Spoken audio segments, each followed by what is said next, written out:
Buenos días, buenas tardes o buenas noches y bienvenidos a Imposibles Improbables. Bienvenidos al tercer capítulo de Imposibles Improbables, un podcast de magia, ilusionismo y prestidigitación para personas normales. Si te gusta la magia pero no eres mago, si no eres mago pero te gustaría conocer los intríngulis del mundo de la magia, este es tu podcast. Mi nombre es Borjo Meyer, soy mago, miope y el director, aún no sé cómo, de esta aventura audiofónica. Antes de entrar en materia, saludamos a los integrantes del equipo de Imposibles Improbables, de los creadores del mítico podcast Podcastizo, que desde aquí os recomiendo, el profesor Balnadú y Sara Black. Ellos ponen la infraestructura, la logística, la técnica y la voz profana o no maga de este programa. Hola, profesor Balnadú. Hola, ¿qué tal, Borjo? Hola, Sara Black. Hola, ¿qué tal? También está con nosotros de cuerpo presente mi maravilloso amigo y prestidigitador absurdo, Diego Muñoz. Él aportará la visión mágica del programa, será colaborador indispensable y llevará nuestro Twitter @improbables. Hola, Diego. Hola, Borjo, ¿qué tal? Y por último, y no menos importante, aunque no presente, mi amigo y también mago Robert Sweet. Él se encargará de nuestra plataforma web, que ya está disponible, www.imposiblesimprobables.com, que os invito a visitar para poder ver todos los programas. De nuevo, gracias por escuchar y empezamos.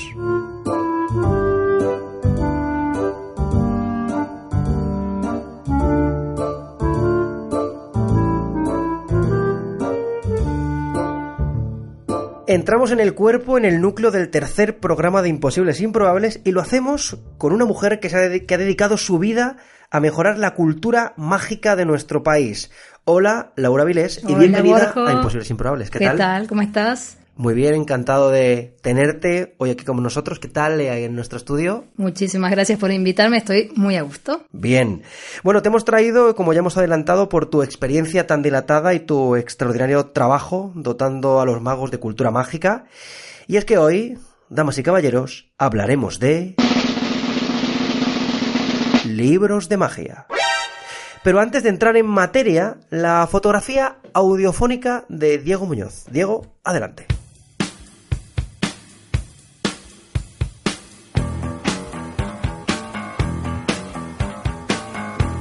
Bueno, procedo a presentar a Laura Vilés. Laura Vilés es la capitana de Páginas Libros de Magia, dedicada desde 1992 exclusivamente a la edición de obras de ilusionismo y artes afines. Su fondo editorial, de más de 120 títulos, incluye tanto obras de autores españoles y latinoamericanos como traducciones de libros de todo el mundo, y toca clásicos y profesionales contemporáneos de casi todas las especialidades de nuestro arte.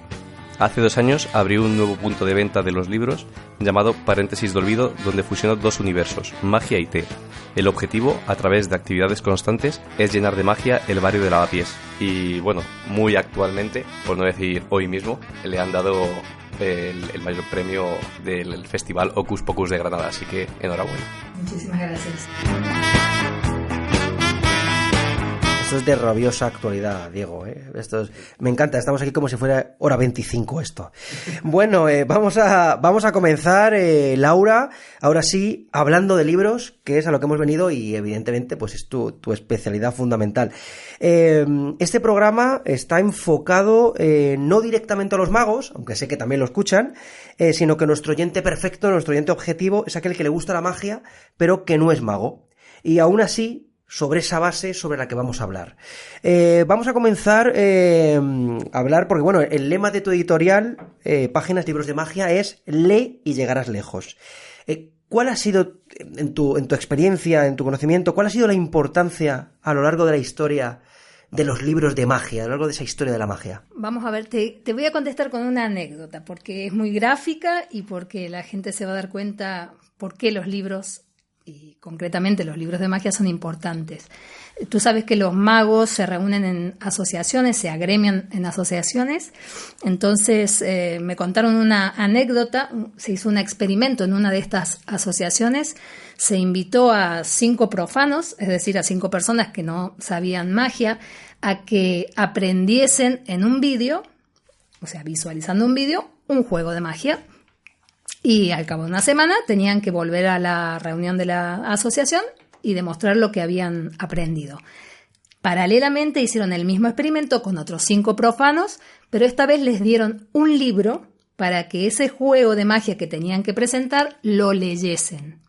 Entonces, pasada una semana, el jurado, las personas, los expertos que tenían que valorar, llegaron a la conclusión que en el caso de las personas, de la gente que había aprendido el juego de magia mirando un vídeo, habían presentado un juego de magia.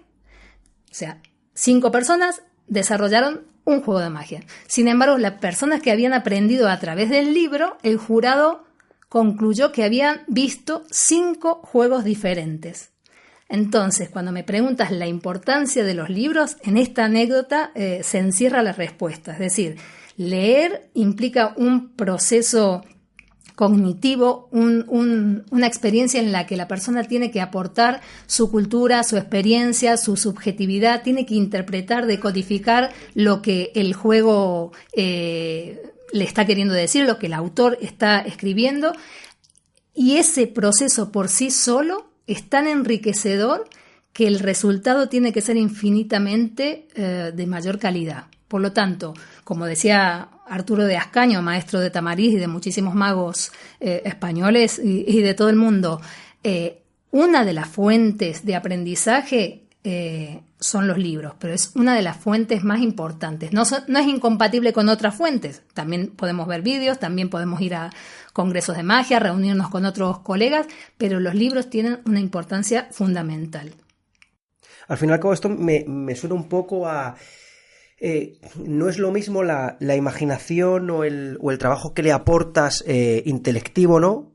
Cuando lees una novela, cuando escuchas una obra de radioteatro, por ejemplo, a través de las ondas, o cuando ves una película a través de la televisión, ¿no? Tu imaginación, evidentemente, de cuando estás viendo, te estás imaginando la novela, o vamos a pasar cuando esa novela luego se convierte en una película, el trabajo que le aportas mentalmente, imaginándote la historia, es completamente distinto, ¿no? Es muy difícil, si ves un juego en un vídeo, no copiarlo, no repetirlo, incluso los tiempos, los silencios, los gags, la forma de moverse, absolutamente todo. Es casi imposible no repetir, no copiar. Y en el libro pasa exactamente lo contrario. Es imposible que no pongas de tu personalidad, que no aportes, y entonces te estás autoexigiendo a ser creativo, a aportar a ese juego de magia una versión o una variante que ninguna otra persona puede llegar a desarrollar, porque nadie es como tú. Con lo cual, ya el proceso en sí mismo es interesante. Me ha encantado la explicación para entender el porqué de la importancia de los libros y el ley llegarás lejos, no solamente en la magia, sino en todos los ámbitos, ¿no? Vivimos en la era de la tecnología, Laura, yo creo que un poco, vivimos en la época de la sobreinformación. Y claro, eso al final puede repercutir negativamente si no sabes filtrar bien, ¿no? el material, la información a la hora de elegir qué quieres leer. ¿Cómo ha funcionado Páginas en este sentido? ¿Cómo habéis afrontado un poco el tema tecnológico? Luego lo hablaremos un poquito más en profundidad. ¿Cómo habéis realizado, cómo realizáis la selección de volúmenes que a lo largo de más de 25 años habéis ido editando? Pues mira, ha habido 2 etapas muy marcadas. La primera, al empezar, hay un artículo de Juan Tamariz en la circular mágica de la Escuela Mágica de Madrid, en el que él propone los 30 mejores libros de todos los tiempos, libros de magia. Siempre cuando digo libros me refiero a libros de ilusionismo, los mejores libros de magia de todos los tiempos. Y entonces esa fue un poco la primera guía que yo seguí. Obviamente dependía de los derechos de autor que iba consiguiendo, pero digamos que ese fue un listado importante que intenté ir completando. Y luego, a partir de, pasados unos años, yo creo que la clave ha sido, por un lado, yo no soy maga, o sea que hay que tener en cuenta que mi criterio a nivel técnico no es el más adecuado o el que tiene más peso. Me he asesorado con muchos magos, pero ha habido una cosa que para mí ha sido fundamental. Jamás le he exigido a un libro que sea exitoso o que sea comercial. he decidido publicar lo que me apetecía a mí, porque creía que era una especialidad que hacía falta, porque me parecía que era un material teórico que aportaba a la comunidad mágica.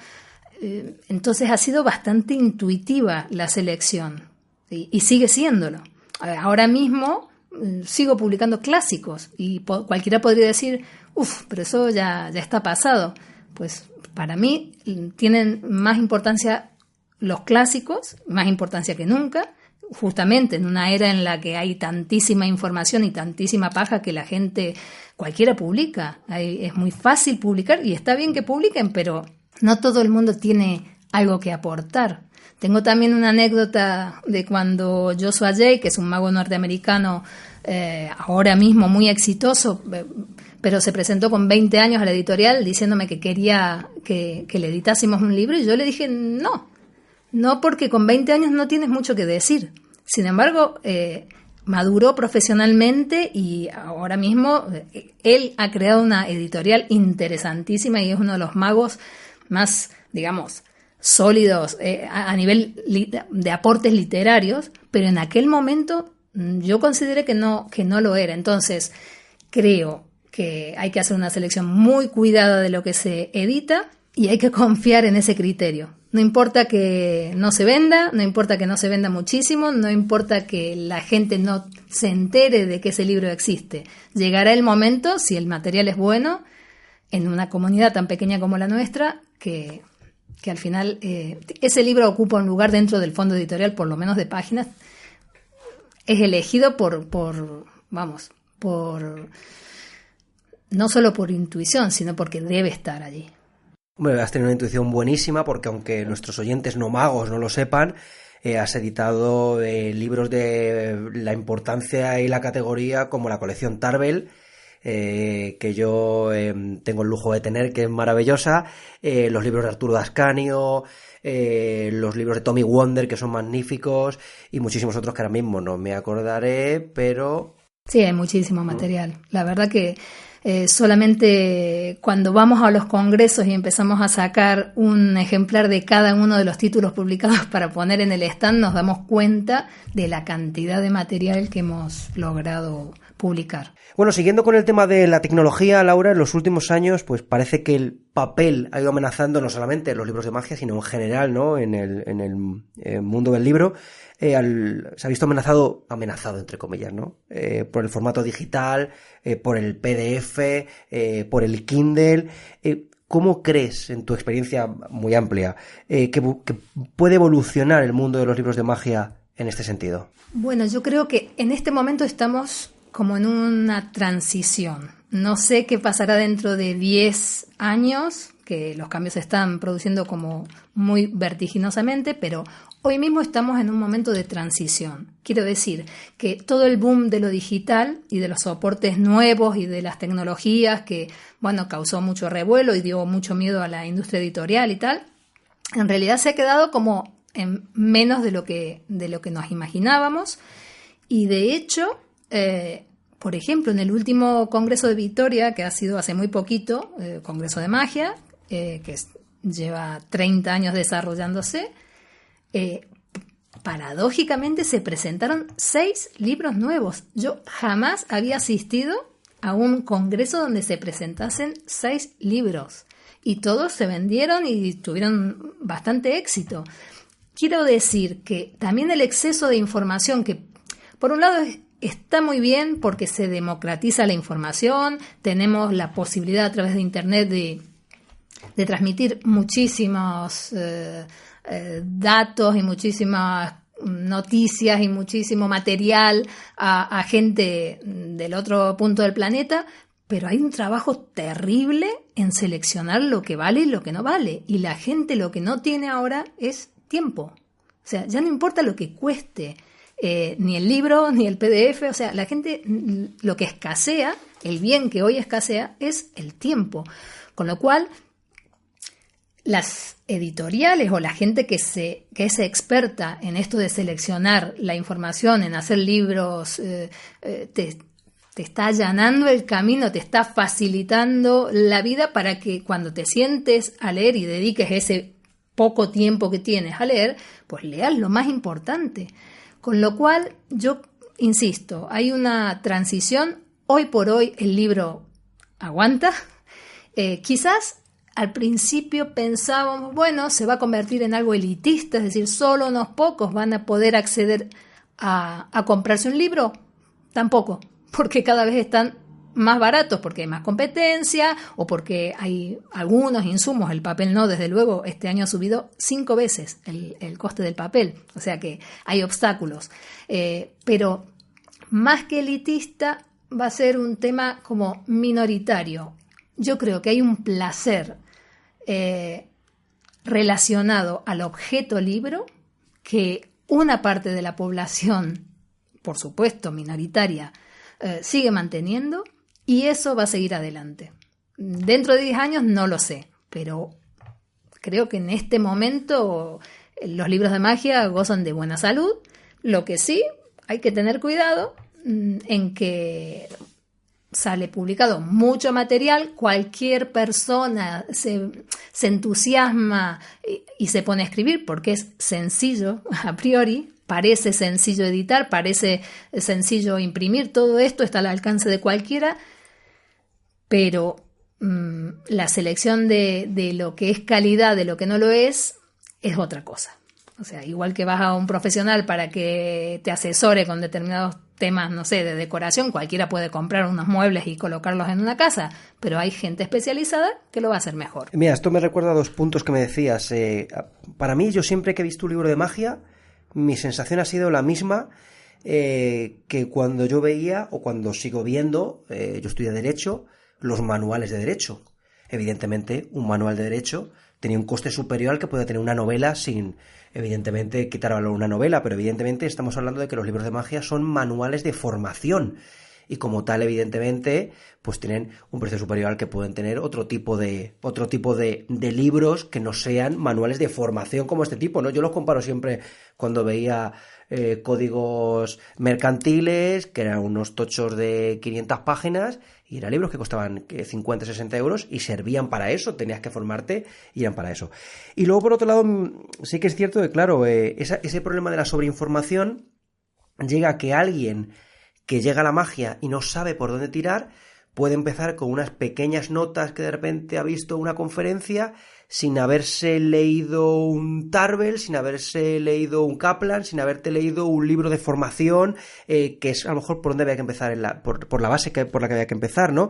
Yo recuerdo hace un montón de años cuando empecé, que había gente que estaba empezando al mismo tiempo que yo y estaban estudiando un juego muy clásico que conoces, que es de Pepe Carroll, el Sweet Apparition, y claro, era como, madre mía, es una locura, no sé con qué compararlo, pero es como si estás empezando como director y de repente te intentas meter con una película muy loca de, yo que sé, Odisea en el espacio o alguna cosa, no tengo ni idea de dirección de cine, pero me refiero, es evidente meterte en una cosa muy grande, ¿no? Entonces los libros yo creo que hacen esa labor de, ojo, cuidado, empieza por aquí. Ahí lo que falla quizás, o lo que tendríamos que insistir es en que los líderes de opinión, los expertos, los profesionales que llevan muchísimo tiempo, los maestros, asumieran esa función permanente de asesorar, de guiar, de mostrar el camino, aunque a los jóvenes les parezca un poco aburrido y repetitivas las figuras de estos maestros y de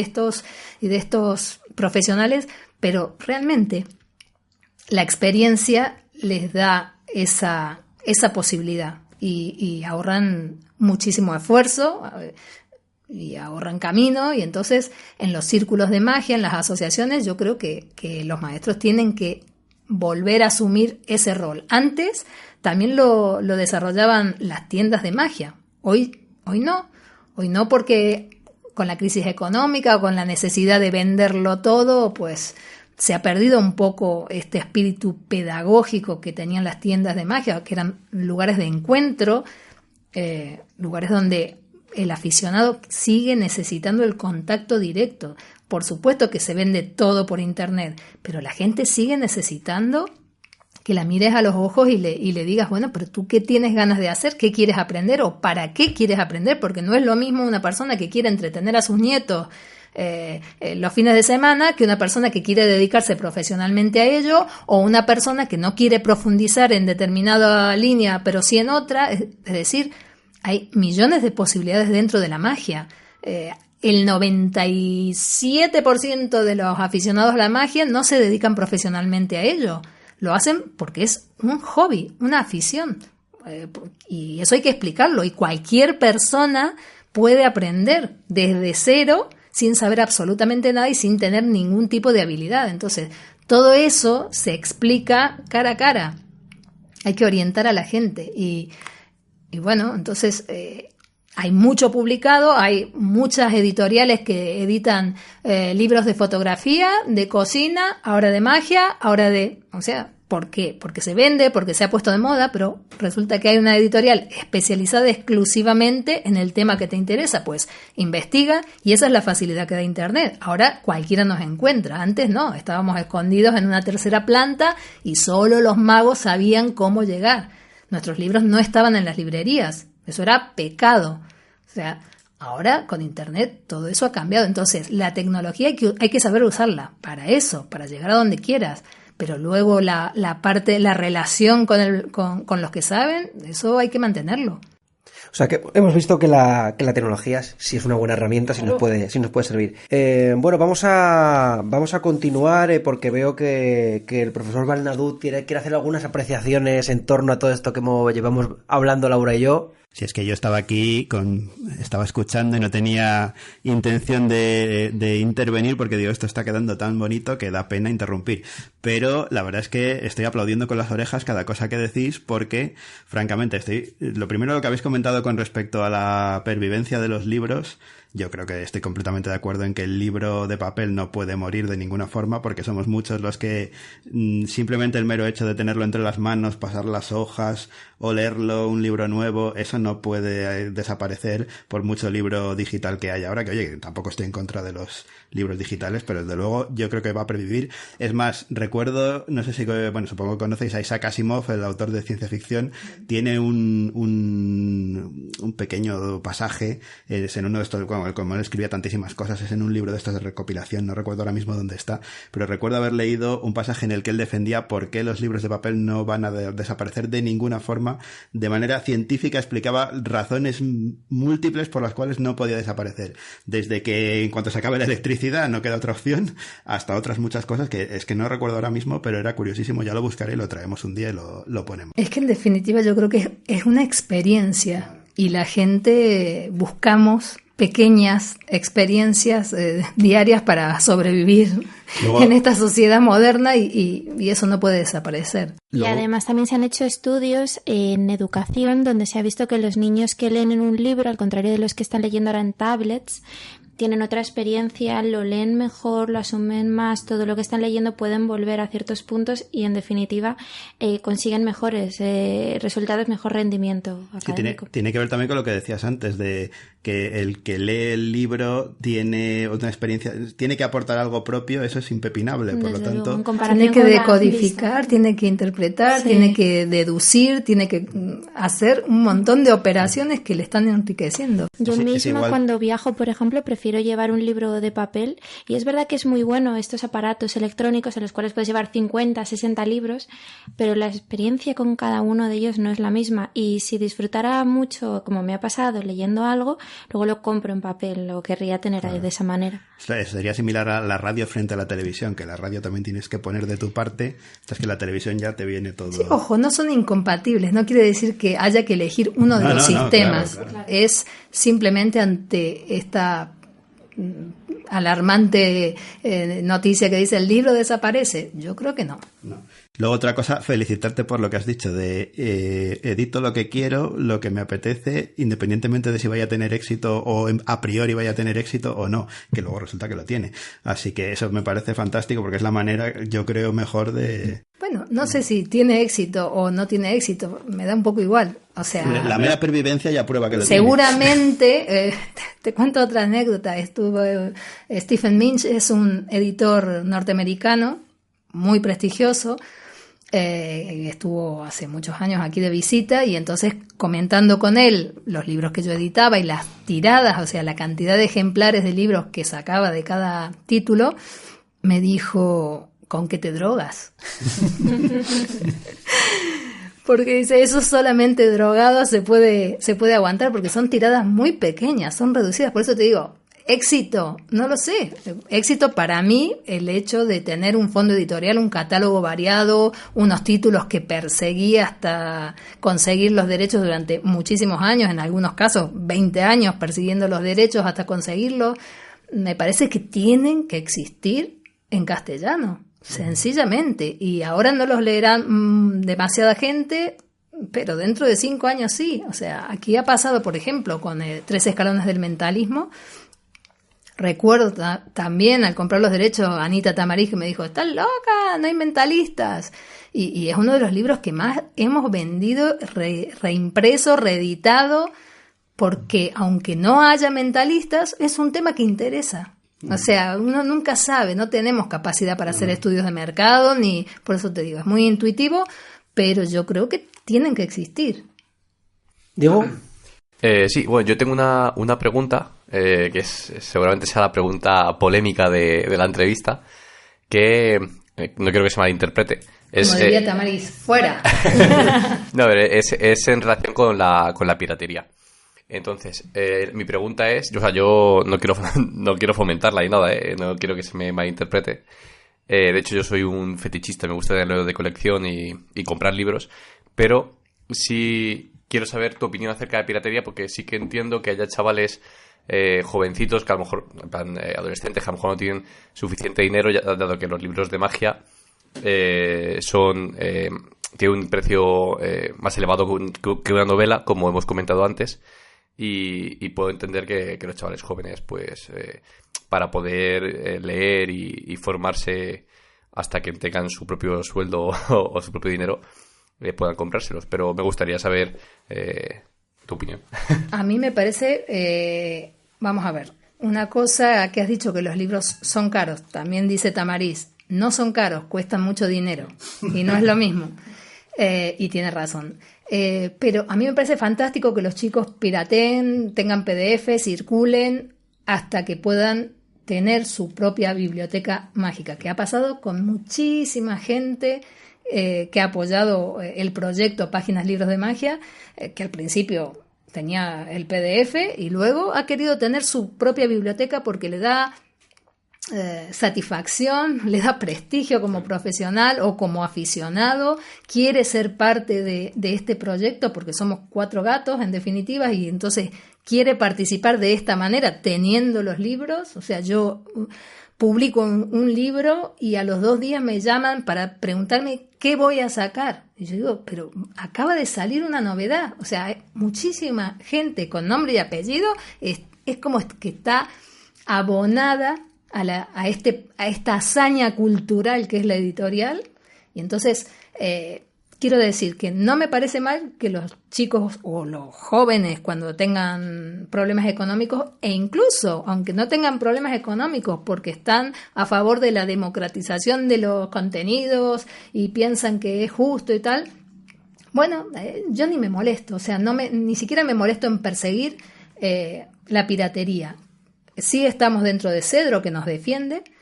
Sí estoy en contra de 2 cosas. Uno, de comercializar con esos PDF, es decir, yo me tiro 1 año de mi vida corrigiendo, revisando, maquetando y haciendo que el libro sea lo mejor posible, y a los 3 días existe un PDF circulando, o sea que la gente es muy rápida, es fantástico, pero una cosa es que circule y otra cosa es que hagas dinero con ese, o sea, que lo comercialices.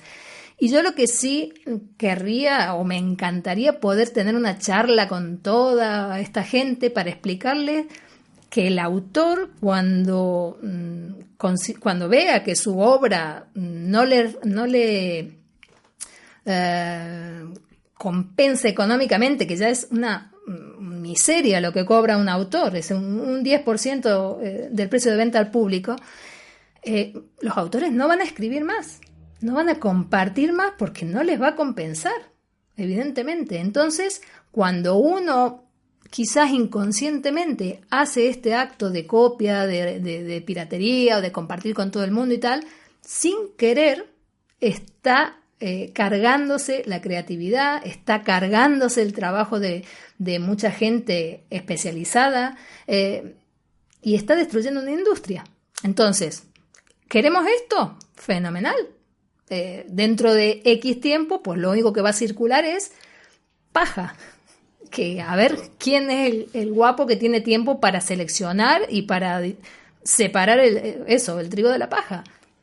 Con lo cual, hay que ser consciente. Si tú sabes que estás perjudicando la creación dentro de tu gremio, y incluso así te parece que pagar desde 15 euros, porque tenemos libros en nuestro catálogo desde 15 euros hasta 70, por supuesto, pero imagínate que vas a gastar 35 euros, 40 euros en un libro de 500 o 600 páginas que tiene no sé qué cantidad de juegos de información con las que si tú trabajas, vamos, los vas a recuperar en 10 minutos, pero es que es material, repertorio para toda tu vida.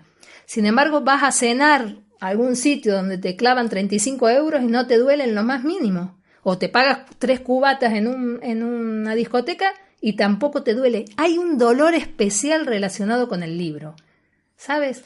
Entonces, contra esto sí que estoy un poco enfadada. Cuando voy a un congreso y los magos, que son muy caprichosos, largan billetes de 100 para comprar cualquier accesorio, el último juego, la baraja que vuela, el pajarito que hace pin pin, y no les duele. Pero en el caso del libro hay mucha gente y eso es educación.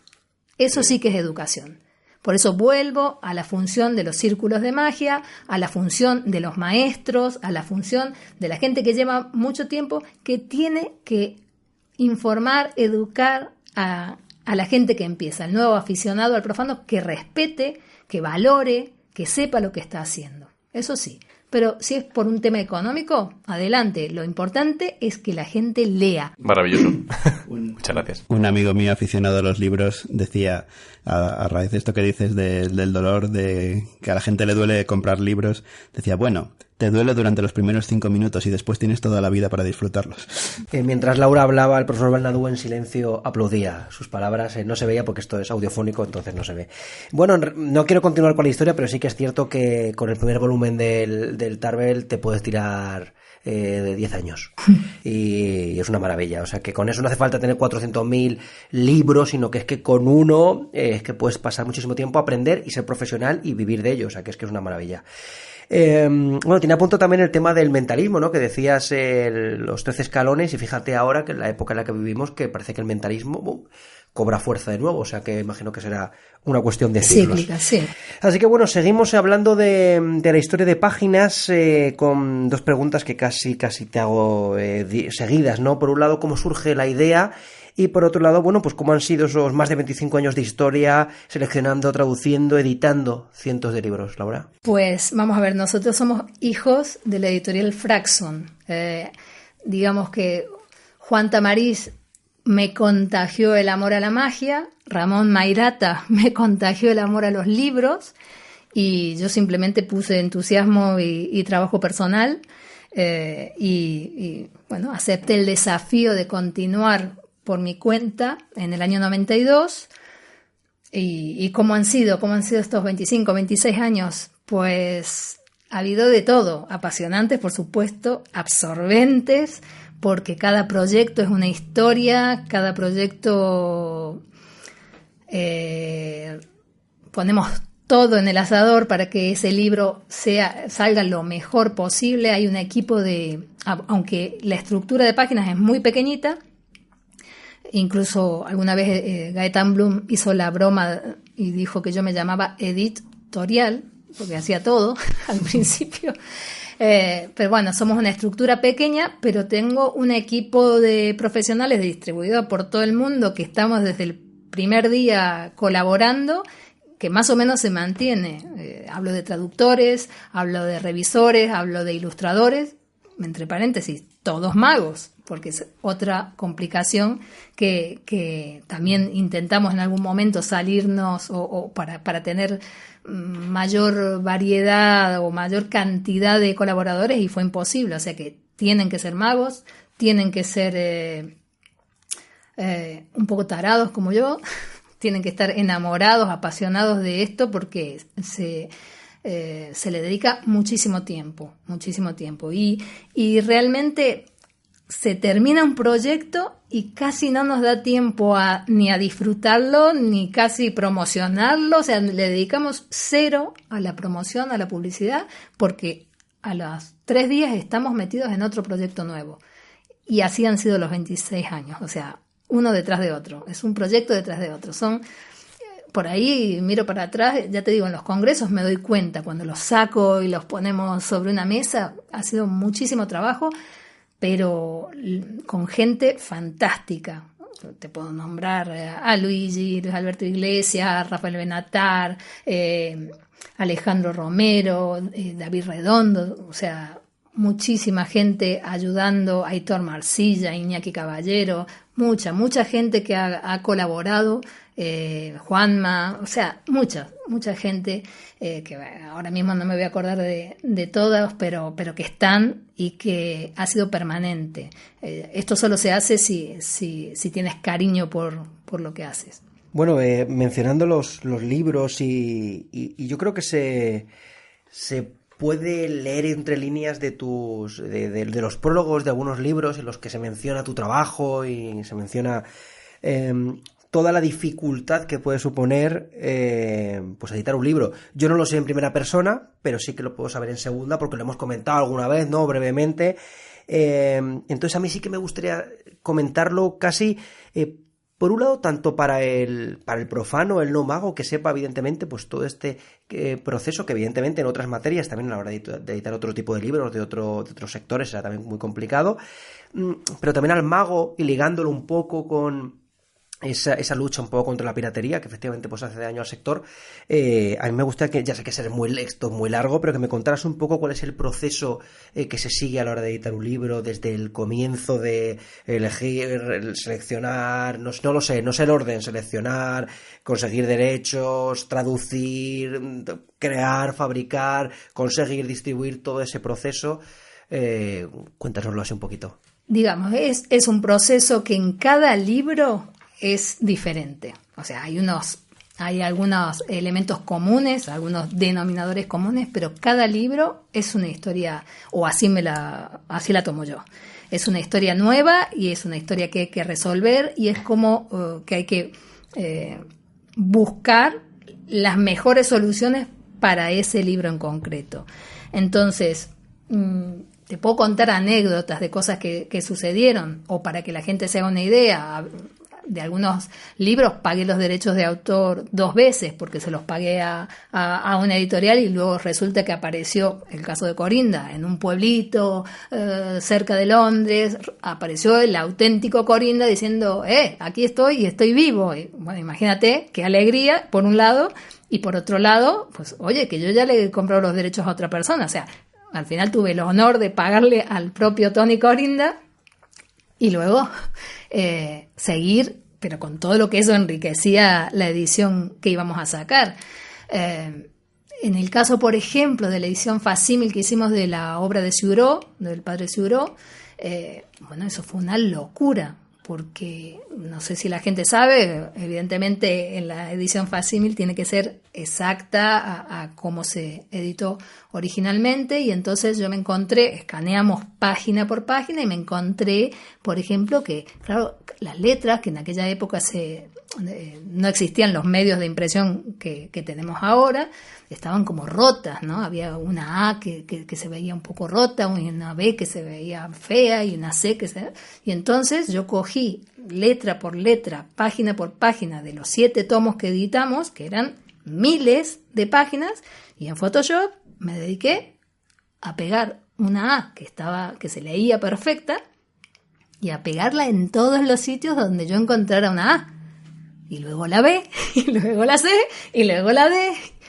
Y me tiré meses haciendo esa labor de reconstrucción, porque aunque iba a ser facímil, yo quería que los magos lo pudieran leer, porque en el fondo lo que yo quería con esa obra quizás no es, desde el punto de vista editorial, no es lo más correcto, no es totalmente purista, porque no, la obra ya la toqué, pero mi objetivo con esa obra era continuar con la labor divulgativa que había tenido Siuró dentro del mundo de la magia. Yo me vinculo más al mundo de la magia que al mundo de los editores. Soy más respetuosa de la magia que del mundo editorial. Entonces, esa labor, bueno, la tenía que hacer. Y absolutamente nadie iba a hacer ese trabajo, porque fueron meses. Bueno, por eso te digo, el proceso, cada libro manda. No sé, claro, hay que negociar los derechos de autor. En el caso de que sean obras de fuera, hay que encargar una traducción. La traducción la hacen magos que no son profesionales de la traducción, algunos sí, otros no, y eso conlleva quizás un trabajo extra para la editorial. Yo tengo una forma de trabajar en equipo, incluso, o sea, lo que sí he tenido que lidiar muchas veces es con los egos, porque trabajo con artistas. Y entonces ahí sí yo tengo una concepción del trabajo en equipo y siempre he dejado claro que ninguno valemos nada por separado. No me importa el nombre de ninguno. Me importa el nombre de todos juntos a través del libro. Eso es el único objetivo. Aunque discutamos, aunque peleemos por terminología, por aspecto, por muchas cosas que surgen dentro de una obra, lo importante es el resultado final. Y eso a veces un artista no lo lleva muy bien. Pero bueno, al final hay un entendimiento porque la editorial funciona así y la gente se va acoplando a esa filosofía que tenemos. Bueno, yo creo que ha quedado perfectamente claro todo ese trabajo y ahora cuando me vuelva a leer Los de Ciudoró va a ser una sensación distinta cuando sepa el trabajo que has invertido. Ya lo creo, Tremendo esto. Una locura. Para continuar, otro día hablaremos del aprendizaje en la magia. Pero sí, Laura, que me gustaría pedirte un libro para comenzar, porque imagino que después de escuchar todo esto, estoy seguro que alguno de nuestros más de 40.000 millones de oyentes, que estoy seguro que estarán escuchando... En breve los tendremos. No, pero estoy seguro que nuestros oyentes no magos pensarán, joder, ¿cómo podría yo iniciarme en la magia, ¿no? ¿Qué le recomendarías del amplísimo catálogo que tenéis para empezar?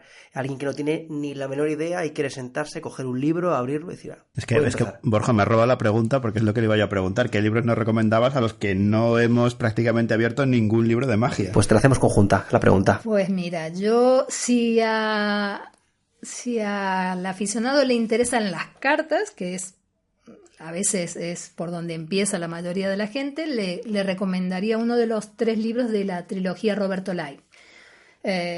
Roberto Lai, Extra Lai o Super Lai. Son de Roberto Giovi, que es un mago suizo muy prestigioso. Están prologados por Pepe Carroll. ¿Y por qué esta trilogía? Porque son libros en los que vas a la casa de un amigo, le pides una baraja prestada que tenga en un cajón y simplemente leyendo, siguiendo las instrucciones de los juegos, tú en media hora o en una hora estás presentando juegos de magos como Tamariz o de nivel, pero que te han simplificado todas las técnicas, desaparecen las técnicas y te centras simplemente en la presentación. Es decir, han dejado todo limpito para que tú puedas leer y hacer juegos de magia. ¿Qué ocurre? La gente al ver que rápidamente tiene repertorio, cada libro de estos tiene 21 juegos, pues se engancha.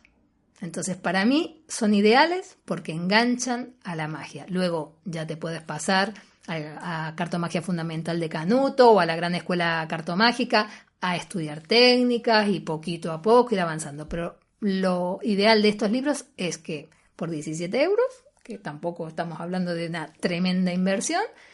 Tú tienes 21 juegos para engancharte a la magia y para divertir a tus colegas o para vacilar en tu trabajo. Para ligar con chavalas. Para ligar, para lo que te dé la gana. O sea, muy sencillos, pero muy buenos. Decimos de efecto mágico muy potente. Si a ti las cartas no te llaman la atención y lo que quieres es magia variada, con accesorios, con dados, con pañuelos, con cuerdas, con gominolas, con imperdibles, con cosas que hay en casa, pues en España tenemos una colección fantástica que es con la que estudió Juan Tamariz y toda la generación de magos de aquella época, que son libros fabulosos, que son los del Padre Ciuró. Entonces ahí tenemos prácticamente la colección casi completa de los libros. Compramos los derechos del Padre Ciuró hace muchísimo tiempo y la tenemos en la versión facsímil para los románticos, tenemos la versión actualizada, todo color y revisada para la gente más joven. Y entonces ahí tienes la prestidigitación al alcance de todos, ilusionismo elemental, trucos de magia, juegos de manos de sobremesa. O sea, hay mucho material para elegir. Estos del Padre Ciuró, ¿de qué época son? ¿De cuándo? Pues la primera edición, me parece que la prestidigitación era del año 48. Ajá. O sea que es curioso, ha pasado un poco de tiempo. A mí me llamaría la atención en concreto. Yo sería de los primeros, de los que estás diciendo, a mí yo me lo compraba. De hecho, igual...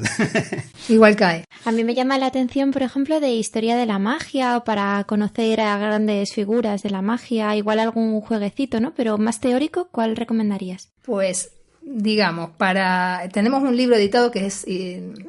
La magia española del siglo XX, pero está más enfocado a profesionales. Yo creo que el curso de magia Tarbell, que es otra de las grandes colecciones que hemos logrado después de muchísimo esfuerzo para nuestro 20 aniversario, compramos los derechos y empezamos a editarla en castellano. Esa colección mezcla todos los juegos que te puedas imaginar, todas las especialidades y también el tema histórico, porque va al principio, sobre todo el tomo 1, hace un poquito una panorámica de qué ha sido la magia o cómo la magia se ha ido mezclando con las ciencias y con la física, con la matemática y tal, cómo se han ido mezclando y cómo han surgido en la prestidigitación o el ilusionismo tal como lo conocemos hoy. Pero vamos, que tienes material. Hay libros, en realidad, si la gente no tuviese problemas económicos, para empezar, yo diría el tomo 1 de la magia de Ascanio, la concepción estructural de la magia, porque eso no te explica ningún juego, pero te abre así la cabeza para saber cómo estudiar, por dónde empezar, y hay una concepción de la magia que te la transmite antes, que es fundamental. Pero bueno, eso son palabras mayores. Yo animo a la gente a empezar con un libro sencillo, sobre todo para engancharse y para darse cuenta que puede, o sea, en la magia hay militares, abogados, médicos, maestros, fontaneros, o sea, policías, hay una mezcla, pero súper curiosa de gente que están unidos simplemente por la afición común que es la magia. Y además, es que has citado a Arturo Ascanio, claro, que un día trataremos, hablaremos un poco de filosofía y de teoría, pero claro, es que ese libro, eso es oro puro. Pero sí, lo que tú dices, esos libros para comenzar, además lo vamos a poner en las notas del programa, vamos a poner un link a vuestra web para que la gente pueda acceder si quiere y, oye, pues adelante con ello. Esto no sé si se puede contar, Laura, pero ¿qué libro, esfuerzo / ilusión, te ha costado más publicar o te ha gustado más publicar, como tú quieras interpretar esta pregunta?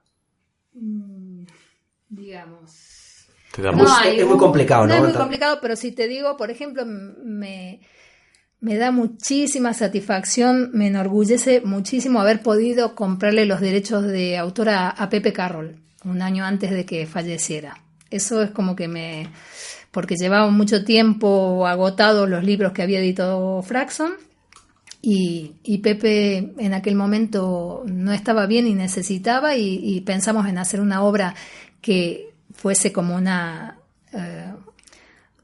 no unas obras completas, pero que sí uniera los 2 tomos de 52 amantes, más todo lo que él había publicado en la circular de la Escuela Mágica de Madrid, más rutinas que nunca habían sido con la que ganó el FISEM y tal, y esa fue una labor que hicimos con muchísimo cariño. Y entonces, bueno, no me gusta elegir un libro, pero sí hay que hablar de algo que sí que me enorgullece haber podido hablar directamente con Pepe y firmar un contrato con Pepe, pues 52 amantes. Qué bonito ese gramito de la historia que vamos siempre contando, ¿no?, en los diferentes programas. Bueno, para ir terminando, háblanos un poco de ese espacio maravilloso que además casi a micrófono cerrado ha habido un acuerdo no pactado con Podcastizo, que ya sabéis que son nuestros productores, para visitar un espacio maravilloso a pie de calle. Estoy completamente seguro que el único en España que combina el té y la magia, y es, paréntesis de olvido, magia y té. Ya te digo, un espacio a pie de calle con esa combinación maravillosa. Cuéntanos, porque es casi tu hijo más reciente, ¿no? Entonces háblame un poco háblanos un poco, porque sí que además es muy propio para profanos, ¿no? Para acercarse ahí, tocar los libros y tomar té fantásticos, y que está por ahí David, estás tú, o sea que es estupendo. Lucía, sí. Digamos, nosotros estábamos, como dije al principio, muy escondidos en la época en que Internet no existía. En la Gran Vía, tenemos allí la editorial, la producción editorial, pero siempre pensamos que nos estábamos perdiendo un público por no estar a pie de calle. Tenía esto de misterioso, estar escondidos y tal, pero cuando empezó a surgir Internet y la cosa empezó a abrirse a muchísima más gente, se me cruzó la idea de qué pasaría si bajamos a pie de calle. Nosotros, nuestra debilidad como editorial, que lo he comentado antes, es que no vendemos nuestros libros, los hacemos, los producimos, los hacemos, pero no somos buenos vendedores de nuestros libros. ¿Cuál es mi criterio para vender un libro? Nosotros organizamos durante más de 3 años el Cultural Páginas, que era una conferencia mensual gratuita, en la que estaban invitados los autores de los libros o expertos en los libros, que eran una maravilla de conferencias y de talleres donde la gente acudía y realmente el autor desmenuzaba ese libro, hacía los juegos, te explicaba, la gente salía realmente sabiendo lo que tenía el libro dentro. Entonces, esa era la comercialización, la publicidad que nosotros hacíamos, un espacio cultural para que la gente siga aprendiendo sobre el libro que ya había comprado, o sea, que lo tenía en casa. Pero llegó un momento en que sí me pareció que podía ser un nuevo desafío bajar a pie de calle y acercarnos al profano. ¿Cómo? En un barrio mágico, y ese barrio es Lavapiés. Entonces, gracias a un amigo experto en el tema del té, a mí se me ocurrió la fusión, que parecía muy loca y a nadie le convencía demasiado. Tampoco les convencía el nombre paréntesis de olvido, que como tú sabes es un concepto de magia. Todos los tés, que son de excelente calidad, tienen nombres mágicos, es decir, que al mago le está recordando un juego, una revista o un pase, y al profano o a la gente, al profano que no sabe lo que hay detrás, pues le sugiere, por ejemplo, La Dama Inquieta o Atardecer en Dublín o Fuera de este Mundo o Maravillas de Wonder, pues simplemente le sugiere una experiencia, pero no sabe qué hay detrás o qué parte mágica hay detrás de ese nombre.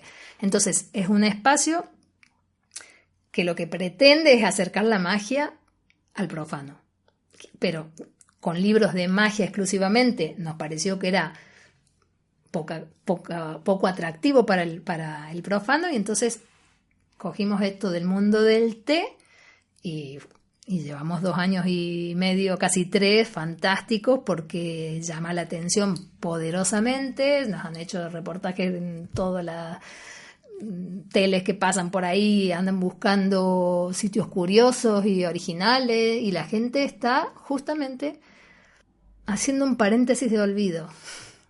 La gente necesita ese rato y además, si se encuentra con un mago que le hace magia y además se toma un té y se come algo rico, y bueno, pues fantástico. Oye, pues te tomamos la palabra y tendremos que hablar de esto en Podcastizo también. Por supuesto. Ya desde el lado de sitio madrileño de interés. Un barrio auténtico y mágico, la verdad. Bueno, luego recordaremos un poco dónde está situado y dónde pueden contactar tanto con la editorial como con Paréntesis de Olvido. Y Laura, ya casi para ir terminando, aunque yo siempre voy diciendo que para ir terminando, pero me estoy dando cuenta de que quiero hacer preguntas y que están ahí y las quiero hacer. ¿Cómo pinta el futuro de Páginas? Yo no sé si esto se puede comentar, pero ¿qué próximos libros tenemos a la vista? Porque yo siempre te estás metiendo en aventuras nuevas, porque a ti no te dan, ya lo has dicho con Paréntesis de Olvido, no te dan miedo las aventuras y los retos y todo esto. ¿Cómo va ese futuro de Páginas y qué próximos libros podemos esperar los amantes de la magia?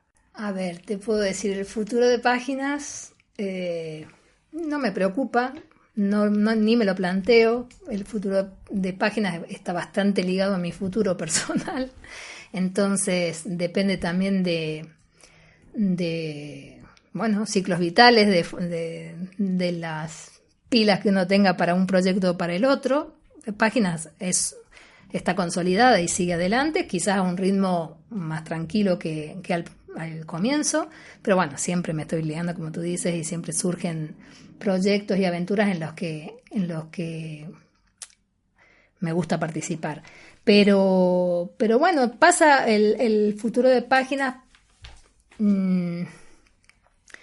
pasa por los lectores de Páginas. Es decir, estamos también calibrando si seguimos cumpliendo la función, digamos, o la misión que por la que empecé. O sea, cuando Juan me dijo, los magos españoles no hablan inglés, no hablan alemán, no hablan francés, hay que tener los libros en castellano. Bueno, pues ahora los magos españoles tienen un montón de material donde pueden estudiar. Entonces, ahora quizás la tarea de Páginas sea volver a retomar, como si fuese una especie de maestro, explicarle a la gente la importancia del material que ya existe, que es muchísimo. Realmente no se trata de sacar cantidad de nuevos títulos. Se trata de que la gente sepa lo que hay y lo aproveche.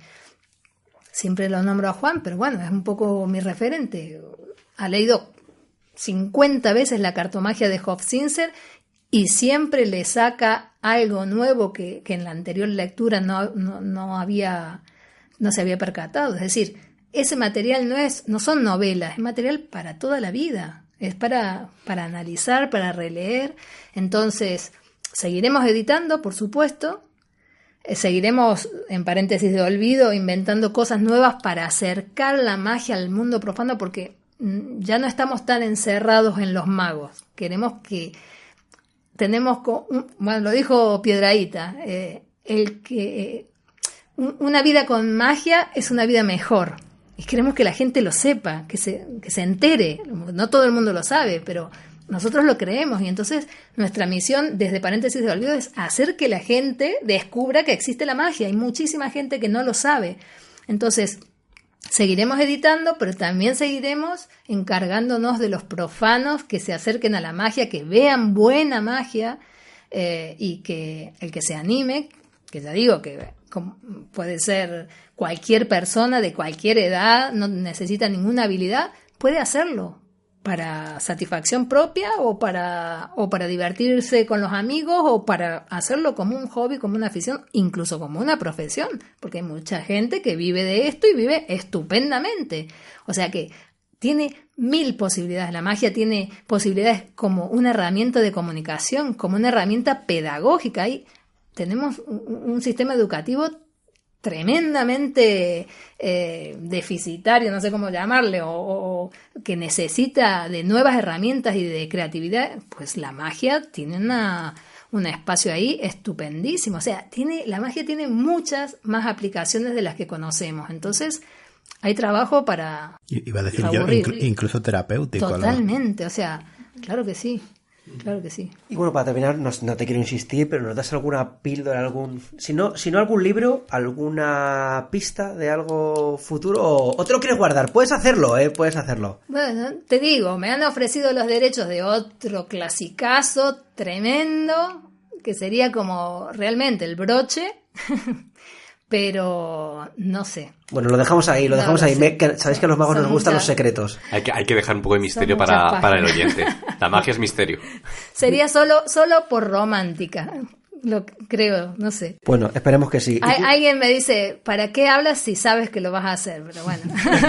Bueno. Y además que en todo lo que has dicho demuestras que eres romántica, o sea que bueno. Mira, para terminar, quiero comentar dos cositas, ¿no?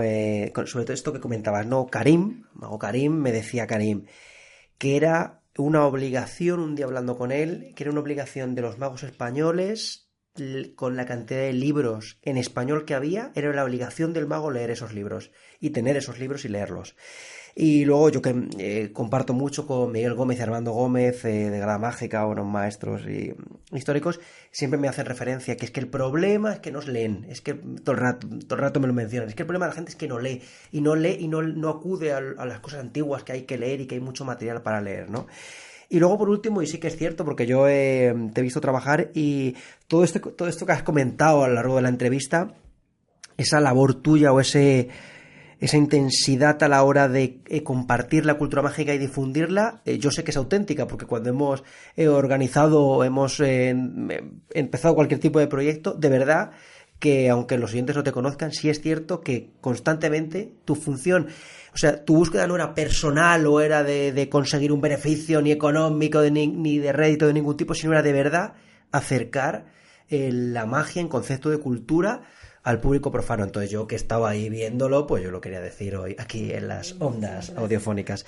Y bueno, ya casi una ronda de preguntas porque nos hemos dilatado en el tiempo, fantástico, fenomenal, porque lo hemos pasado bien. A mí se me ha pasado muy rápido el tiempo, pero yo voy viendo que avanza. Abrimos ronda de preguntas, pasamos directamente a los nomagos. Profesor Balnadú, ¿algún broche para esta fantástica entrevista con Laura Vilés? Yo la verdad es que lo he pasado en grande, a mí también se me ha pasado rapidísimo, porque yo a mí el tema de los libros ya sabes que me subyuga. ¿Cómo era la canción? Me sulibella. Y entonces, pero estaba pensando yo que esto es una cosa que ya ha salido yo creo en algún otro programa, lo de los libros donde uno puede aprender los juegos y tal. ¿Cómo se conjuga esto de la privacidad del mago? O sea, los magos, por ejemplo, no sé yo si vienen a que ofrecer sus juegos para que sean publicados, o sea, más bien lo que estaba diciendo Diego hace un momento, que la magia es secreto, ¿cómo se conjuga esto del secreto de los magos con la publicación de los juegos? Mira, es fantástico. Yo no sé si estoy tan convencida de que el que no quiere aprender no aprende, o el que no quiere descubrir los secretos no los descubre. Yo no soy maga. Llevo 26 años, he leído, no te puedo decir cuántas veces cada uno de estos trabajos, y no haces los juegos. No hago los juegos y sé de la existencia de técnicas, pero no me paro a pensar cuando veo magia qué técnica está utilizando. O sea, hago clic y disfruto. Entonces yo soy la prueba viviente de que tú puedes poner los libros, que era una de las discusiones que teníamos al principio. Los libros no pueden estar en las librerías porque la gente los va a ver. O sea, si tú coges un libro de cirugía cardiovascular y te pones a leer, pues tú no entiendes nada. Y si tú abres un libro de técnica cartomágica pues tú no entiendes nada, porque hay un lenguaje técnico, hay una jerga, hay unas explicaciones que tú, si no eres del gremio, no las vas a entender. Con lo cual, es ridículo. Los libros pueden estar, es más, se decía, si quieres si quieres conservar un secreto, públicalo, ¿no? No sé dónde aparecía. Claro, para que sepan que ese secreto es tuyo y para que quede constancia y porque no hay ningún peligro. No hay ningún peligro. Y los magos, los profesionales lo saben y comparten. Obviamente, quizás van compartiendo el material que quieren en determinado, cuando está preparado, cuando está pulido, cuando está perfeccionado, pero hay tanto personal en la ejecución de la magia, en la presentación, que rápidamente se sabe quién imita a quién. Entonces, creo que eso es un tema que ya está superado. Por lo menos en la comunidad mágica creo que es así, no lo sé. ¿Sarah Black? Estaba pensando y es verdad que es así, también se han hecho muchas referencias en este y en otros programas a grandes magos, a referentes, que siempre desde el respeto, desde ese reconocimiento. Estoy pensando, ¿cuánto ganarían esos libros, esos antiguos manuales de estos grandes si se hubieran incluido, como podría ser muy sencillo, un disco donde pudieran verlo, ¿no? Un CD acompañando al libro? ¿Los haría mejores?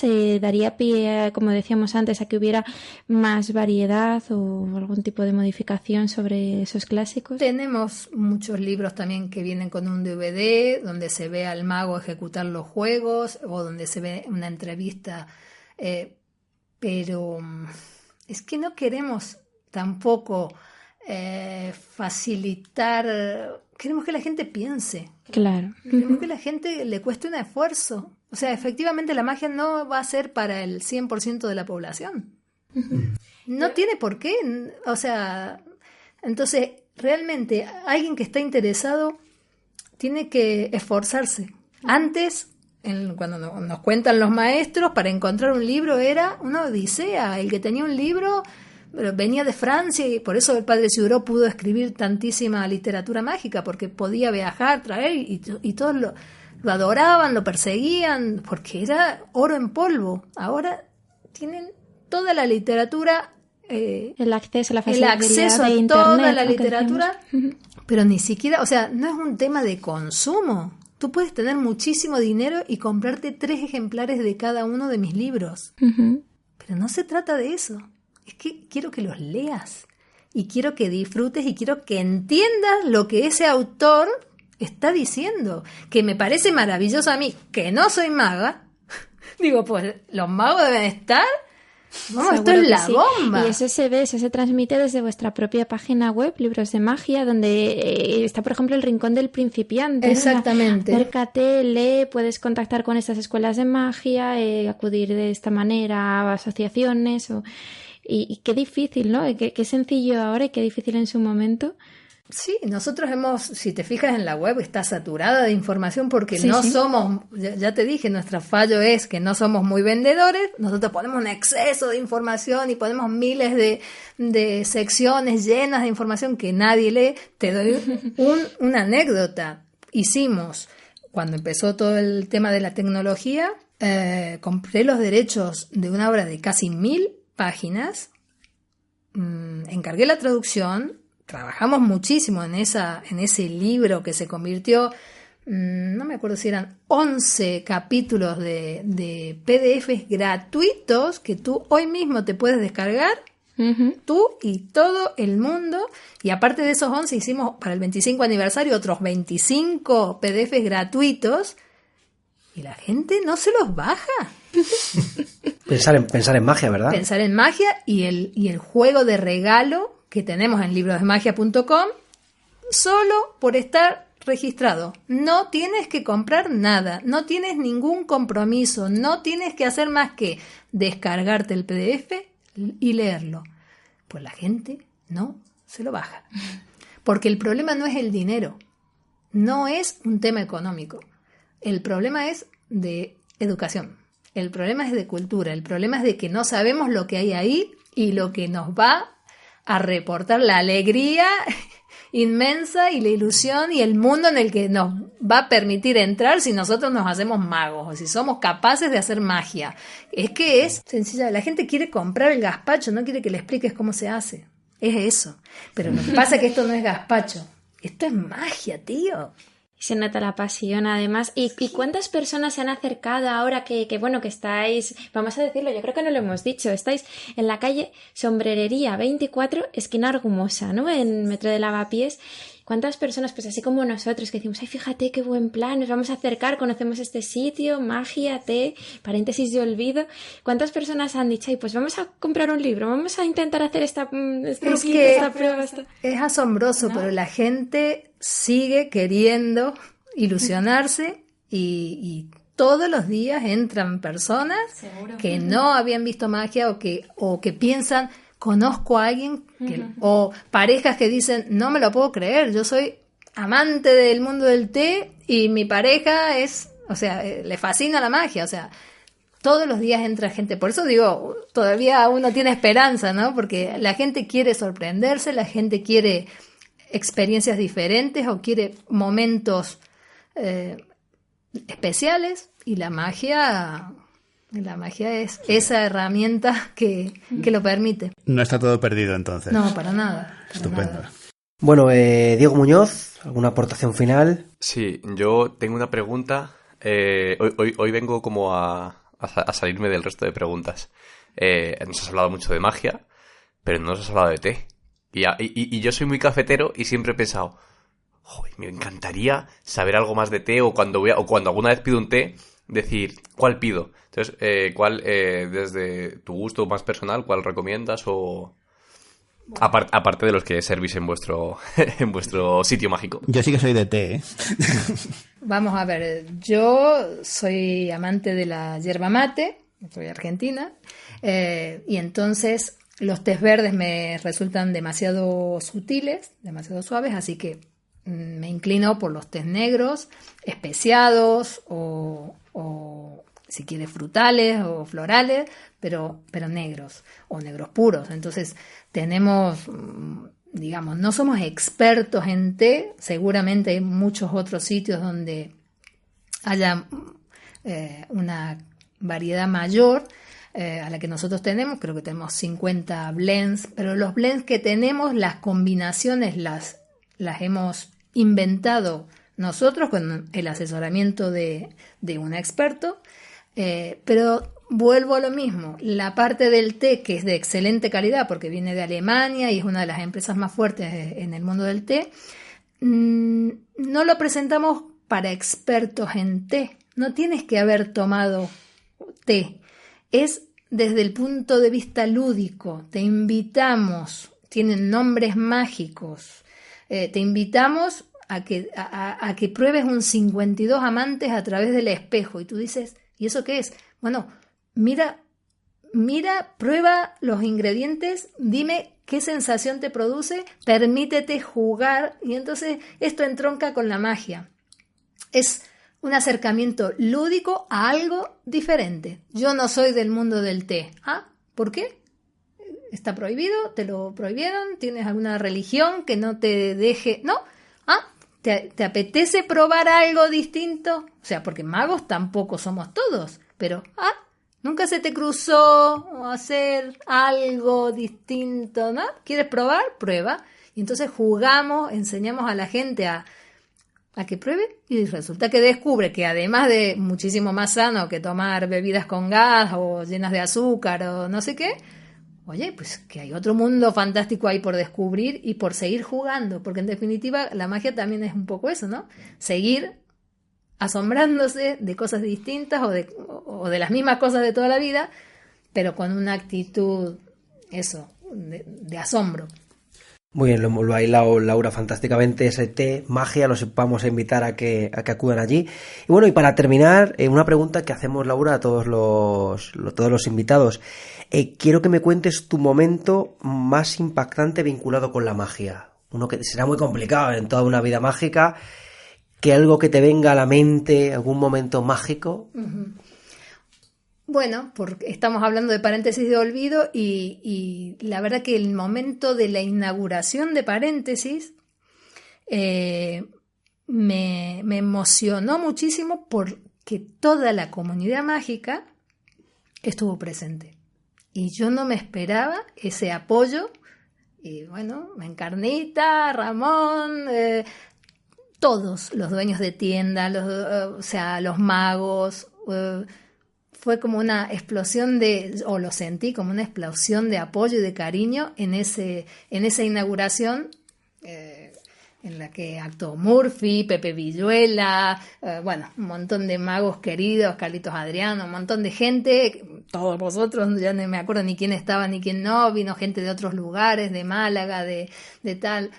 Entonces, como un momento que para mí fue como una especie de Sí, de reconocimiento de la comunidad. Me sentí, soy parte de la magia. Porque siempre he tenido un poco el complejo, ¿no? Decir, es que no soy maga, y lo repito y lo repito. Y al final, en un mundo que está lleno de hombres magos, resulta que yo, siendo mujer y no maga, he podido, pues, hacer una labor que la gente en los congresos lo suele comentar, que les ha servido, que les ha ayudado, y eso, pues, bueno, eso es, para mí, más que impactante, es muy agradable, es muy satisfactorio para mí sentir esto. Me ha gustado ese momento mágico, Laura. Bueno, y aparte lo hilamos con ese premio que comentaba Miguel Púa, que se te va a dar en Granada, el premio Gran Hada al mérito mágico, premio que empezó en el año 2014, se lo llevó Paul Daniels, que en paz descanse.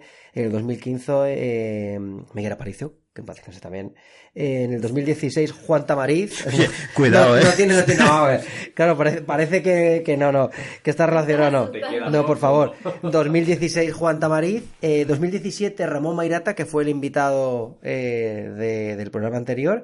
Y bueno, este 2018 te toca a ti, Laura, así que bueno, te damos la enhorabuena por ese premio. No lo sé, al lado de tremendos monstruos de la magia es como que yo digo, se han equivocado, pero bueno, lo acepto como reconocimiento al trabajo que ha sido de todo el equipo de Páginas, que más que un reconocimiento personal a mí es, yo no sé si sabes, no aparezco en ninguno de los libros que hemos editado, ni siquiera aparece mi nombre, entonces no, ya te digo que el tema de la cosa personal no me parece para nada importante.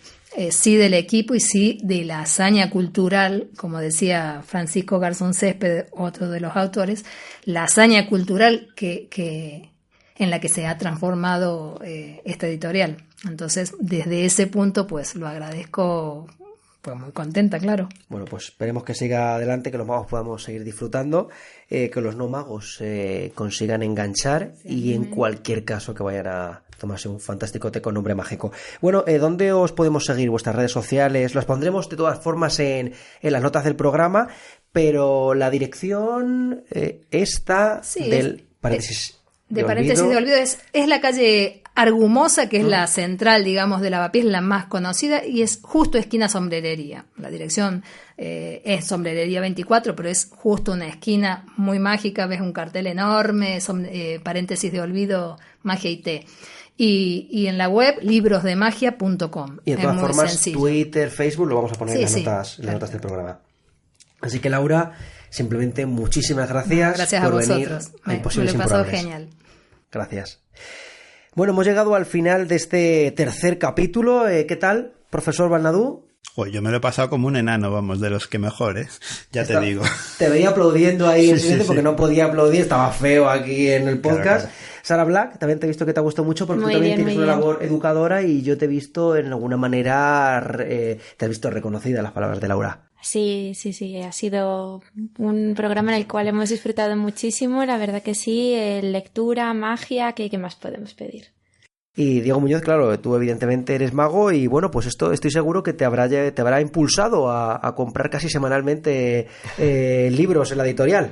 Yo que soy un gran amante de los libros y de la colección, la verdad que estaba embelesado, por eso estaba tan callado, porque estaba embelesado con todo lo que decía y estaba diciendo, no tengo ningún tipo de pregunta que hacerle porque estoy de acuerdo con todo lo que dice. Muy bien. Y sí, de hecho, hasta el año pasado no, pero este año además lo comenté con quien fue con Reichenstein, con Pablo Reichenstein, que este mes me había propuesto comprar cada mes un libro. Cada semana, Diego. No, cada mes, semana. Es que Tampoco te pases. cada semana, entonces ahí Oye, sí que bájate los PDF que son gratuitos y que tienen material también. puedo cubrir los primeros meses, ¿no? No, un montón de tiempo. Te aseguro que es una selección de pero artículos teóricos pero un de libro primer cada mes, nivel, sí, pero porque me gusta mucho la colección. Muy bien. Y Bueno, libros. os recordamos que tenéis todos los programas pasados y futuros, porque a lo mejor escuchéis este de repente, quiero escuchar el 3 de repente, llevamos 80, pues podéis escuchar futuros y presentes en www.imposiblesimprobables.com. También podéis seguirnos en Twitter en @improbables, que es un Twitter que lleva Diego Muñoz fantabulosamente bien, y dentro de poco también tendréis el Instagram, porque Diego es muy de Instagram. Así que os agradecemos muchísimo que nos puntuéis con 5 estrellas en iTunes para que esto siga subiendo y se convierta en el mejor podcast del siglo, y también los me gustas y comentarios en iVoox, eso nos vuelve loco, los retweets, no, estamos muy felices. Así que os esperamos dentro de 15 días en el 4º episodio. ¡Adiós, imposibles!